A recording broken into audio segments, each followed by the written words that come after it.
Bem-vindos à apresentação do nosso trabalho de revitalização estética de um muro de contenção em Augusto Pestana e que chegou até o curso de Arquitetura e Urbanismo da Unijuí através do projeto integrador, tendo a prefeitura daquele município, então, sendo a nossa demandante. O objetivo do trabalho é revitalizar esteticamente o muro de contenção em Augusto Pestana, através do estilo artístico História em Quadrinhos, utilizando elementos de expressão dessa arte para narrar uma história e criar uma identidade com a comunidade através do resgate de símbolos, tradições e histórias da cidade, que serão representadas no muro. O nosso desafio ele foi criado a partir da entrevista que a gente teve com a secretária de Educação do município de Augusto Pestana. Ela deu a proposta, nos deu o desafio de fazer um lugar, assim, novo, criativo, que fosse harmonioso, acolhedor, e com essas características a gente também teve a sugestão de fazer um painel instagramável.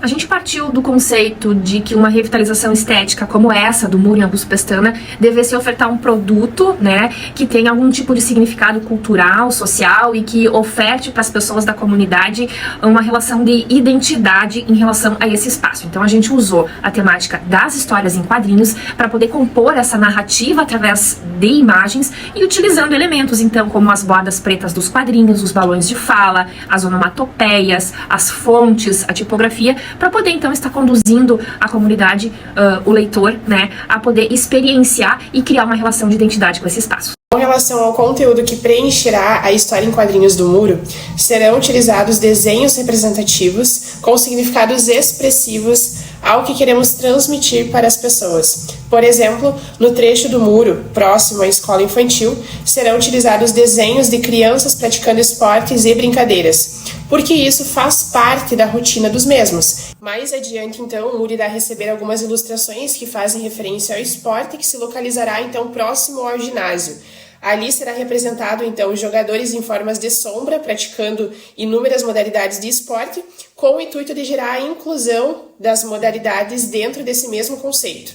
E na próxima etapa, então, do muro, que chega ao fim, será feita uma breve ilustração histórica do significado do cadeado para Augusto Pestana. As cores são um tema muito abordado atualmente na neuroarquitetura e na psicologia, uma vez que estão relacionadas com diversas áreas do cérebro, incluindo as responsáveis pelo processamento de emoções e da memória, impactando positiva ou negativamente na forma como as pessoas reagem aos estímulos do cotidiano. Sendo assim, é de suma importância analisar as cores utilizadas ao decorrer da pintura do muro.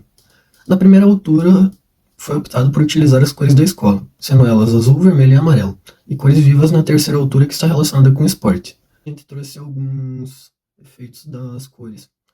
Os efeitos do azul: reflexão e contemplação, retarda o metabolismo, diminui a pressão arterial e tem um efeito calmante.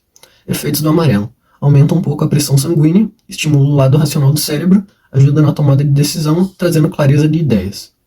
Efeitos do vermelho: incentiva a ação, aumenta a intensidade, acelera o metabolismo, assim como a taxa de respiração e a pressão arterial.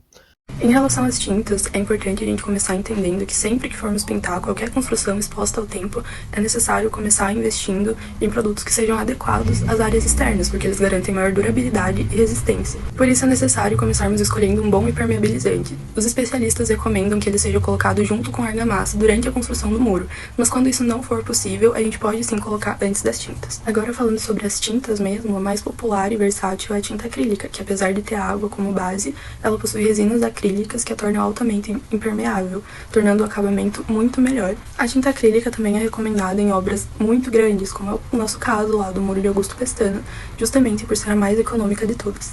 Também trouxemos como recomendação a tinta epóxi, que é mais usada em pisos, mas também pode ser usada em concretos, vidros, azulejos, entre vários outros.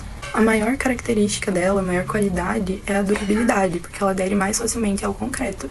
Mas, diferente da tinta acrílica, ela possui um valor mais elevado e um cheiro muito forte, que pode durar até dias, semanas no ambiente. Então, esse espaço instagramável foi planejado para trazer alusão à história do município de Augusto Pestana, que antigamente se chamava Serra do Cadeado. A gente, então, pegou a Serra do Cadeado, esse nome, e pensamos, vamos fazer uma coisa, então, vamos planejar para que as pessoas lembrem do passado do município. Uma parte vai conter uma história, um resumo da história com imagens, e a outra parte vai ter uma liga metálica fixada no muro, para que as pessoas possam ir lá e prender pequenos cadeados. As pessoas que moram no município e os visitantes do município vão poder, então, colocar lá pequenos cadeados e registrar aquele momento, que seria, no caso, o cadeado, por causa que é o símbolo da cidade. E para finalizar, então, os resultados do nosso trabalho após as pesquisas. Então, a gente realizou os desenhos em pranchas, iniciando pelo croquis em perspectiva cônica com 2 pontos de fuga, que tem uma ambientação toda humanizada para se trazer aí uma melhor referência do espaço. E na sequência também a representação dos 10 módulos do muro, também com uma fachada humanizada em vista frontal, trazendo então todo esse resultado enquanto pesquisa do muro de Augusto Pestana.